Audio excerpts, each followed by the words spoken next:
Sri Satchidanand Sadguru Sainath Maharaj Ki Jai. Chapter 2. In the last chapter, the author mentioned in the original Marathi book that he would state the reason that led him to undertake the work and about the persons qualified to read the same and such other points. Now, in this chapter, he narrates the same.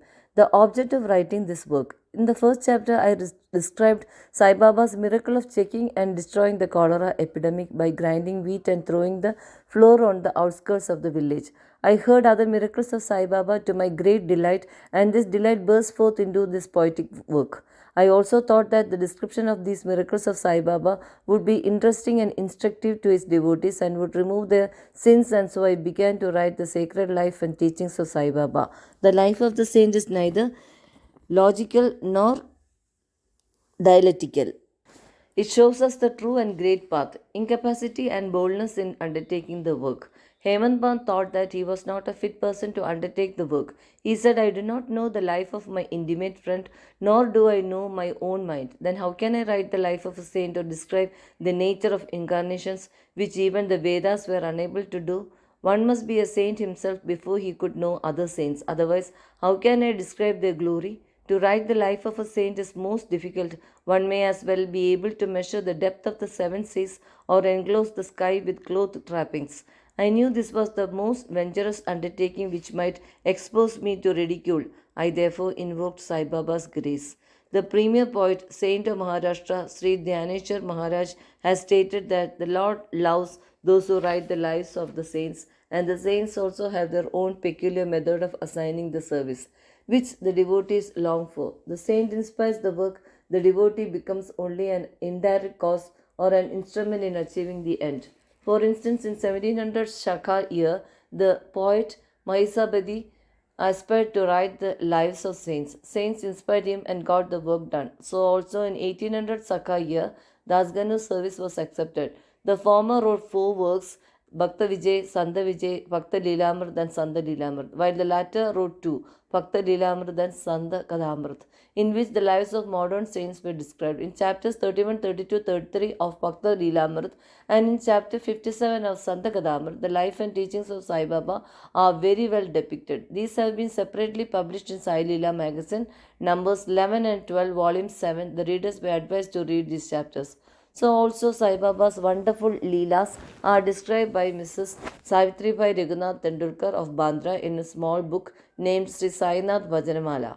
Dasganu Maharaj has composed various sweet poems on Sai Baba. A devotee named Avidas Bhavani Mehta has also published some stories of Sai Baba in Gujarati. Some numbers of Sainath Prabha, a magazine published by Dakshina Bhiksha Sanstha of Shirdi, are also published. Then the question of objection comes in, and that while so many works regarding Sai Baba are extant, why should this be written and where is its necessity? The answer is plain and simple. The life of Sai Baba is as wide and deep as infinite ocean, and all can dive deep into the same and take out precious gems and distribute them among the aspiring people. The stories, parables, and teachings of Sai Baba are very wonderful.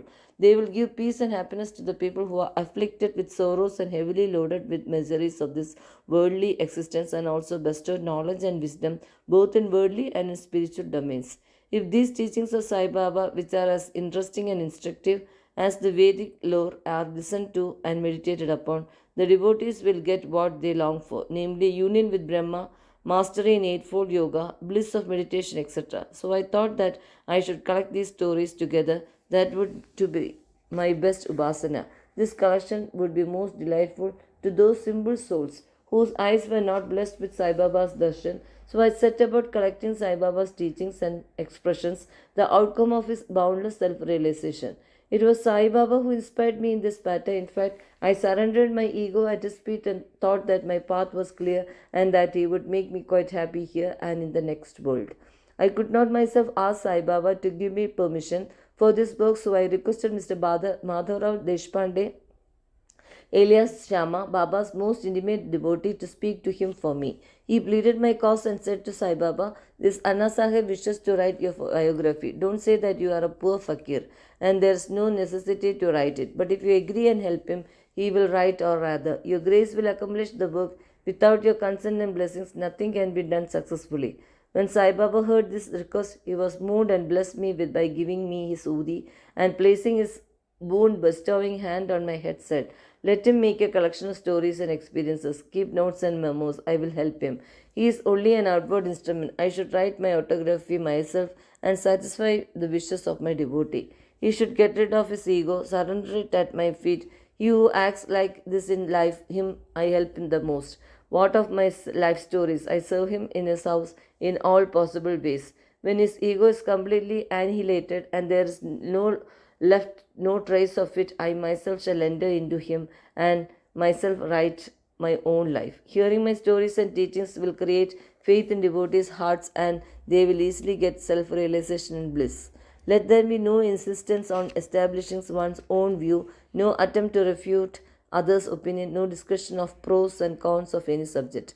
Significant and prophetic title. The word discussion put me in mind of my promise to explain the story of my getting the title of Evan, and now I begin to relate the same.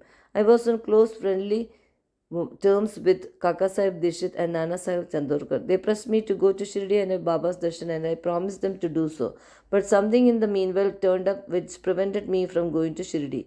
The son of a friend of mine at Lonavala fell ill. My friend tried at all possible means, physical and spiritual, but the fever would not abate. At length he got the Guru to sit by the bedside of his son, but this too was of no avail. Hearing this, I thought, what was the utility of the Guru if he could not save my friend's son? If the Guru can't do anything for us, why should I go to Shirdi at all? Thinking this way, I postponed my Shirdi trip, but the inevitable must happen, and it happened in my case as follows. Mr. Nana Sahib Chandorkar, who was the divisional officer, was going on tour to Besen. From Thana, he came to Dadar and was waiting for a train bound for Besen. Meanwhile, a Bandra local turned up. He sat in it and came to Bandra and sent for me and took me to task for putting off my Shirdi trip. Nana's argument for my Shirdi trip was convincing and delightful, so I decided to start for Shirdi the same night. I packed up my luggage and started for Shirdi. I planned to go to Dadar and from there to catch the train for Manmad and so. I booked myself for Dadar and sat in the train. While the train was to start, a Mohammedan came hastily to my compartment and seeing all my paraphernalia asked me where I was bound to. I told him about my plan. He then suggested that I should go straight to Boribandar and not to wait at Dadar. As the Manmad mail did not stop at Dadar, it is if this little miracle or Leela had not happened, I would have not reached Shirdi next day as settled and many doubts would have assailed me. But that was not to be. As fortune favored me, I reached Shirdi the next day before 9 or 10 a.m. Babu Sahib Kakadishat was waiting for me there. This was in 1910, where there was only one place, namely Sadevada, for lodging pilgrim devotees. After alighting from the Tonga, I was anxious to have darshan when the great devotee Tatya Sahib Nulka returned from the masjid and that said that Baba was at the corner of the Wada and that I should first get the preliminary darshan and then after bath see him at leisure. Hearing this, I ran and prostrated before Baba, and my joy knew no bounds. I found more than what Nana Chandorkar had told me. All my senses were satisfied and forgot my thirst and hunger. The moment I touched Sai Baba's feet, I began a new life. I felt myself much obliged to those who spurred on helped me to get the darshan, and I considered them as my real relatives. And I cannot repay their debt, I only remember them and prostrate before them. The peculiarity of Sai Baba's darshan, as I found, is that by this darshan our thoughts are changed. The force of previous action is abated, and gradually non-attachment or dispassion towards worldly object grows up.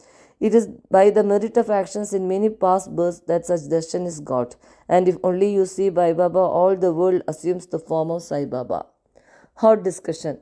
On the first day of my arrival in Shirdi, there was a discussion between me and Balasaheb Bhade regarding the necessity of a guru. I contended, why should we lose our freedom and submit to others? When we have to do our duty, why a guru is necessary? One must try his best and save himself. What can the guru do to a man who does nothing but sleeps indolently? Thus I pleaded free will while Mr. Bhade took up the other side, namely destiny, and said, whatever is bound to happen must happen. Even great men have failed. Man proposes one way, but God disposes the other way. Brush aside your cleverness, pride, or egoism won't help you.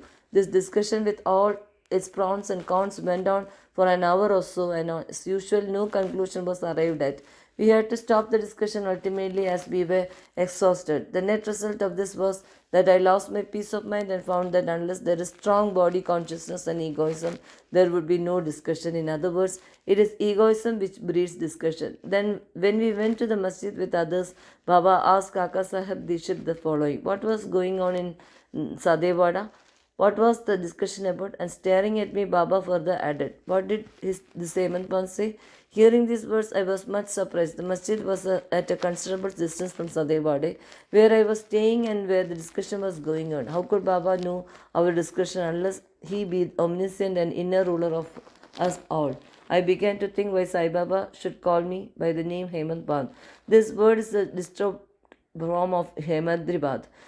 This Hemadribad was a well-known minister of the kings, Mahadev and Namadev of Devagiri of the Yadav dynasty. He was very lean, good-natured and the author of works such as Chaduvarga Chindamani and Rajasprashasti. He invented and started new methods of accounts and was the originator of the Moody Marathi shorthand script. But I was quite the opposite, and ignoramus and of mediocre intellect. So I could not understand why the name or title was conferred upon me. By thinking seriously upon it, I thought that the title was the dart to destroy my ego, so that I should always remain meek and humble.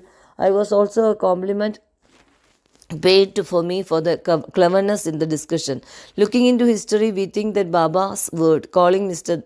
Dabolkar by the name Hemant Pant, was significant and prophetic, as we find that he looked after the management of Sai Sansthan very intelligently, kept all the accounts properly, and was also the author of such a good book, Sai Satcharitha, which deals with such important and spiritual subjects as Dhyan, Bhakti, dispassion, self-surrender, and self-realization. About the necessity of a guru, Hemant Pant has left no memo about what Baba said regarding this subject, but Kaka Sahib Dishit has published his notes regarding this matter. Next day after Hemant Pant's meeting with Sai Baba, Kaka Sahib went to Baba and asked, Baba, where to go? Baba said, high up. Then the man said, where's the way? Baba said, there are many ways leading there. There is one way from there also. The way is difficult. There are tigers and wolves in the jungle on the way. Kaka Sahib asked, but Baba, what if we take a guide with us? Baba answered, then there is no difficulty. The guide will take you straight to your destination, avoiding wolves, tigers, and ditches, etc. on the way. If there is no guide, there is a danger of your being lost in the jungles or falling into ditches. Mr. Dabolkar was present on this occasion, and he thought that this was the answer Baba gave to the question whether Guru was a necessity, and he thereupon took the hint that no discussion whether man is free or bound is of any use in spiritual matters, but on the contrary, real Paramatma is possible only as a result of the teachings of the Guru, as is illustrated in this chapter of the original work in the instances of great avatars like Ram and Krishna, who has to submit themselves to their Gurus, Vasishta and Sandipani respectively, for getting self-realization, and that the only virtues necessary for such programs are faith and patience. Both to Sri Sai, peace be to all. Sri Satchidananda Sadguru Sainath Maharaj Ki Jai.